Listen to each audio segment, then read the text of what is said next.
नमस्कार.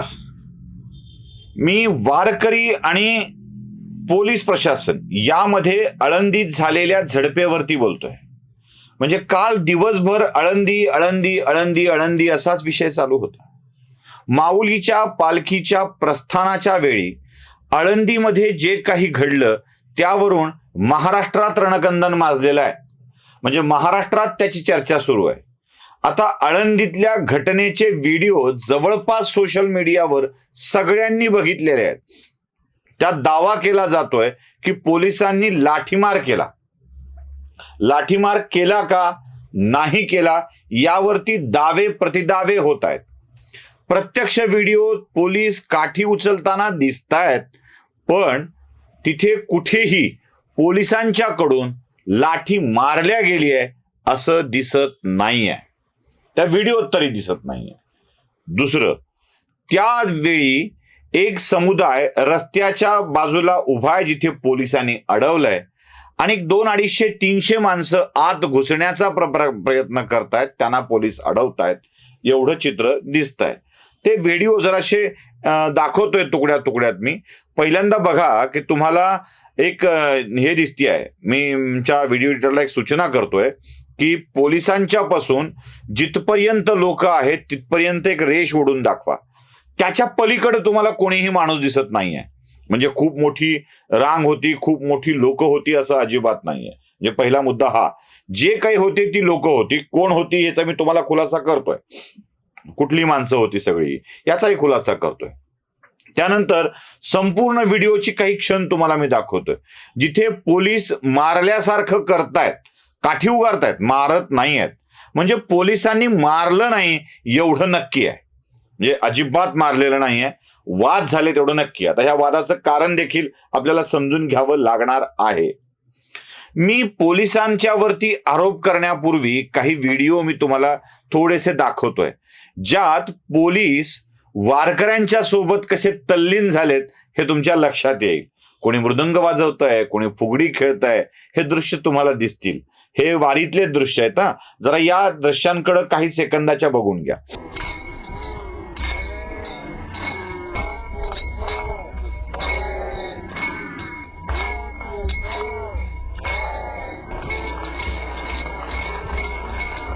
बघितलं. म्हणजे आता पोलीस आणि वारकरी यात वादाचे संबंध आहेत असं नाहीये. अहो, कित्येक पोलीस तर वारकऱ्यांचीच लेकरं आहेत. म्हणजे बाप टाळ घेऊन जातो आणि पोराला शिकवतो आणि पोरग पोलीस होतं. ही स्थिती आमच्या महाराष्ट्राची आहे. त्यामुळे पोलिसांच्या वरती, कर्मचाऱ्यांच्या वरती असे केलेले आरोप उगाच सहन करू नयेत. आता पुढचा मुद्दा. आता नीट बघा जरा काय असतं. आळंदीमध्ये ज्या काही घटना घडतायत त्याकडे जरा मला तुमचं लक्ष वेधायचं आहे. आळंदीत या पालखी प्रस्थानाच्या 2 दिवस आधी राष्ट्रवादी काँग्रेसच्या कार्याध्यक्षा सुप्रिया सुळे आळंदीमध्ये भेट देऊन गेल्या होत्या. म्हणजे मंदिर परिसरात त्या अनेकांशी भेटल्या, बोलल्या, संपर्क केला आणि गेल्या. 2च दिवस आधी सुप्रिया सुळेंची आळंदीमध्ये भेट झाली होती. माहिती क्रमांक 2. आळंदीमध्ये रामराव चोपदार आणि राजाभाऊ चोपदार अशी 2 व्यक्ती आहेत. म्हणजे मला त्यांच्याविषयी काही आक्षेप नाही. म्हणजे कोणताही आक्षेप नाही, कोणताही आरोप नाही. आता या चोपदारांच्या एक भगिनी आहेत ज्या संभाजी ब्रिगेडच्या प्रथितयश सिद्धहस्त लेखिका आहेत, मुळूकबाई. आता या संभाजी ब्रिगेडच्या लेखिका चोपदारांच्या भगिनी आहेत. चोपदार आणि प्रशासन, मंदिर प्रशासन, ट्रस्टी यांच्यामध्ये मोठे वाद सुरू आहेत. माहिती क्रमांक 2. फक्त माहिती देऊन ठेवतोय. म्हणजे संबंध कसा लावायचा की नाही लावायचा हा निर्णय मी तुमच्यावरती सोपवतो. या मुळूकताई संभाजी ब्रिगेडच्या सिद्धहस्त लेखिका आहेत. त्यांचे 2 बंधू आळंदीच्या मंदिरात चोपदार आहेत. 2च दिवसापूर्वी सुप्रिया सुळे आळंदीमध्ये जाऊन आल्या होत्या. आता मुद्दा पुढचा. आळंदीमध्ये मंदिरात प्रवेश मिळण्याचा आग्रह कोण करत होतं? तर आळंदीच्या माऊलीच्या मंदिरात प्रवेश घेण्यासाठीचा आग्रह करत होते वारकरी शिक्षण संस्थेचे विद्यार्थी. वारकरी शिक्षण संस्थेचे हजारो विद्यार्थी आळंदीमध्ये आहेत आणि ते आपल्याला मंदिरात प्रवेश मिळावा यासाठी झगडत होते. आम्हाला दर्शन घेऊ द्या असं म्हणत होते. बरं, यांचा दावा काय होता? दावा ऐकला की खूप छान वाटतं, काय हरकत आहे प्रवेश द्यायला असं वाटतं. दावा असा होता की दर गुरुवारी माऊलींची पालखी निघते मंदिराच्या परिसरामध्ये आणि दर गुरुवारी हे वारकरी शिक्षण संस्थेचे विद्यार्थी या पालखीमध्ये सेवा करायला हजर असतात. आता कालचा दिवस काही गुरुवारचा नव्हता, तो रविवारचा होता. आम्ही दर गुरुवारी पालखीची सेवा करतो. मग रविवारी जेव्हा पालखीचं प्रस्थान होत आहे तेव्हा आम्हाला संधी का नाही असा आग्रह करत ते मंदिरात प्रवेशाला विनंती करत होते, हट्ट धरत होते, आग्रह धरत होते, रेटारेटी करत होते, जाण्यासाठी धड पडत होते, पोलिसांना पाडत होते आणि पुढे सरकायचा प्रयत्न करत होते. बरं, मंदिर प्रशासनाचं म्हणणं काय होतं? मंदिर प्रशासनाचं म्हणणं असं होतं की तुम्ही दर गुरुवारी माऊलींची सेवा करताच, यावेळी बाहेरून येणारे भक्त आहेत त्यांना संधी मिळाली पाहिजे आणि काही नियम घालून दिलेले आहेत, त्या नियमांचं पालन झालं पाहिजे. बरं, हे नियम कधी घातलेले आहेत? तर मागच्या वर्षी जेव्हा थोडासा चेंगराचेंगरीचा प्रसंग झाला तेव्हा कोरोनाच्या लाटेनंतर मंदिरात प्रवेश देणे, तिथे गर्दी होऊ नये याची काळजी घेणे, यासाठी काही बंधनं घालावीत असं मागच्या सरकारला वाटलं आणि गर्दी आटोक्यात आणण्यासाठी सरकारनं काही नियम केले. मागच्या नियम काय होते जरा बघितलं पाहिजे.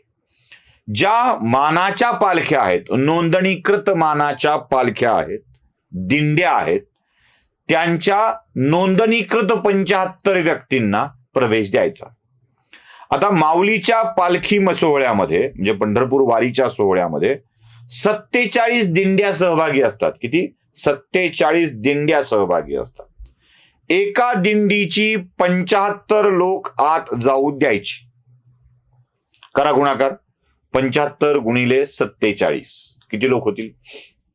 म्हणजे 2 दिंड्याची पाठवली 150 होतील, 4 दिंड्याची पाठवली तर 300 होतील. याच्या 10 पट केलं तर 3000 होतील आणि वरच्या 7 साठी पुन्हा अजून 300 म्हणजे जवळपास 3,500-4 हजार दिंड्यांच्या लोकांचा प्रवेश तिथे होणार आहे. जवळपास 4,500 आसपास लोक आत जातील. याशिवाय मंदिरात असलेली व्यक्ती, याशिवाय दर्शनाच्या रांगेतून आत गेलेली माणसं, सोहळा पाहायला आलेली माणसं, साधारणतः 5,000 माणसं त्या माऊली मंदिराच्या परिसरामध्ये असतील. 5,000 लोक माऊलीच्या मंदिराच्या परिसरामध्ये 5,000 लोक उभे राहू शकतील एवढी तरी जागा आहे का? आहे का जागा? मग दर गुरुवारी सेवा करतो म्हणून आम्हाला पालखी प्रस्थानाचं दर्शन घेऊ द्या असं म्हणत वारकरी शिक्षण संस्थेचे विद्यार्थी आत जाण्याचा प्रयत्न करत असतील आणि पोलीस त्यांना रोखत असतील तर बिघडलं कुठे? तुम्ही तर रोज आहात, दर गुरुवारी आहात, माऊलींच्या समाधीचं दर्शन तुम्हाला दर गुरुवारी मिळतं, मग बिघडलं कुठे? काय फरक पडतो? मग या वारकरी शिक्षण संस्थेतल्या विद्यार्थी वारकऱ्यांना, खरं तर विद्यार्थी वारकरी म्हटल्यावर संयम पाहिजे, कंट्रोल पाहिजे, स्वतःवरती मनाचं नियंत्रण पाहिजे. माऊली दर्शन आपण पुन्हा घेऊया ही वृत्ती पाहिजे. पालखी सोहळा निघतोय, समाधी स्थलांतरित होत नाहीये, आपण दर्शन पुन्हा घेऊ शकलो असतो. आळंदीत राहतोय आपण, आळंदीत नेहमी असतो आपण, तरीही त्यांना आम्ही सेवा करतो म्हणून आजच्या दर्शनाचा मेवा मिळावा असा आग्रह असेल तर काय? मागच्या वर्षाचा अनुभव बघता या वर्षी सुद्धा किंवा त्याच्या आधी सुद्धा पालखी सोहळ्यावरती काही बंधनं घालण्यात आली होती. त्या बंधनाचं पालन पोलीस करत होते. पोलिसांना अजिबात दोष देता येणार नाही. दिलास तर तो पोलीस अधिकाऱ्यांना द्यावा ज्यांनी नियमाचं कठोर पालन करायला लावलं. एक. नंबर 2, आता पुढचा मुद्दा म्हणजे मी तुम्हाला आधी सांगितलेले संबंध आणि याचे संबंध कसे जोडायचे ते ठरवा. मंदिर प्रशासनाची काय गडबड होतीये? गडबड अशी होतीये की आता ट्रस्टी पैसे कमवायच्या मागे लागलेत का, हा प्रश्न पडतो. म्हणजे मंदिरामध्ये उटी लावण्याचा एक प्रकार आहे. चंदनाची उटी लावायची असते देवाच्या समाधीला आणि तो उटी लावण्याचा एक प्रकार आहे. याआधी 3,000 रुपये खर्चामध्ये समाधीला चंदनाचा लेप, चंदन उटी लावण्याचा प्रकार होऊ शकत होता. म्हणजे मग कोणीतरी भाविकाला उटी लावायची आहे, त्यानं जावं, उटी आणावी किंवा करायला लावावी आणि मग ती द्यावी. 3,000 रुपयापर्यंतचा ब्राह्मणाची दक्षिणा, उटीचा खर्च, चंदनाच्या लेपाचा खर्च सगळा होत होता.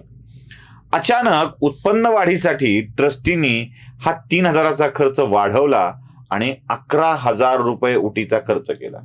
म्हणजे उटीही आम्ही देणार, ब्राह्मणही आम्ही देणार, तुम्ही फक्त लावून घ्यायचं आणि त्याचे 11,000 रुपये ट्रस्टीकडे जमा करायचे. यावरूनचा एक संघर्ष ट्रस्टी, तिथले स्थानिक पुजारी आणि वारकरी भक्त यांच्यामध्ये चाललेला होता. ट्रस्टी आणि चोपदार, ट्रस्टी आणि पुजारी, ट्रस्टी आणि शिपाई यांच्यामध्ये असंख्य वाद चालू आहेत. आता या वादाचे पडसाद कुठे ना कुठेतरी निघणं आवश्यक आहे, निघतातच ते, आणि तेच झालंय. इथे या सगळ्या वादांना आणि सगळ्या स्थितीला मिळून पुढे केलं गेलेलं आहे. नेमका वारकरी शिक्षण संस्थेतल्या विद्यार्थ्यांना मी पुन्हा सांगतोय, मी चुकत असेल तर मला कृपया पुराव्यासहित द्या, पुराव्यासहित द्या. जे जे व्हिडिओ समोर आले त्यात वारकरी विद्यार्थी आहेत. आम्हाला मारलंय हे सांगणारा वारकरी विद्यार्थीच आहे. तोच तोंडाने सांगतोय की आम्ही विद्यार्थी जात होतो. ऐका, आम्ही लोकमान्य संस्थेचे विद्यार्थी आहेत आणि आमचं कारण एवढंच होतं, आम्हाला प्रस्थानला सोडा. विद्यार्थी होतो आणि 20 पोलीस लोक होते, 20 शासन अधिकारी पोलीस लोक होते, यांनी आम्हाला मारले. ऐकलं? म्हणजे जे घडलंय ते विद्यार्थ्यांच्या सोबत घडलंय. आता छात्रेनं सांगतोय, आळंदीमध्ये आळंदीकरांनी वारीला गालबोट लागेल असं काहीही केलेलं नाहीये. महाद्वारासमोरचे दुकानदार सोडले तर अख्ख्या आळंदीत घडलेल्या प्रकाराची जाणीव सुद्धा नाही. काहीही तणाव आळंदीत नाहीये. तो तेवढ्या वेळाचा 8-10 मिनिटाचा जो काही प्रकार होता तो घडला, त्याच्या पलीकडे वेगळं काही घडलेलं नाही. आळंदीत तणाव नाही, आळंदीत याचे पडसाद नाहीत. आळंदीकरांनी वारीला गालबोट लागेल असे कोणतेही कृत्य केलेले नाही. पुढे जे वारकरी भक्तिभावानं माऊलीच्या दर्शनाला आले आहेत त्यांनीही कोणताही हा प्रकार केलेला नाही, अजिबात केलेला नाही. कोणत्याही वारकऱ्यांनी आग्रह धरलेला नाही. त्यांना गर्दीचं नियंत्रण मान्य होतं आणि तिथे वारकरी नव्हते.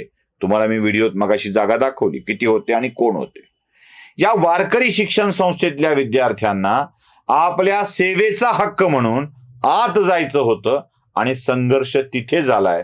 या संघर्षाला काय म्हणायचं हे तुम्ही ठरवायचं, याचे अर्थ कसे लावायचे हेही तुम्ही ठरवायचे. रामकृष्ण.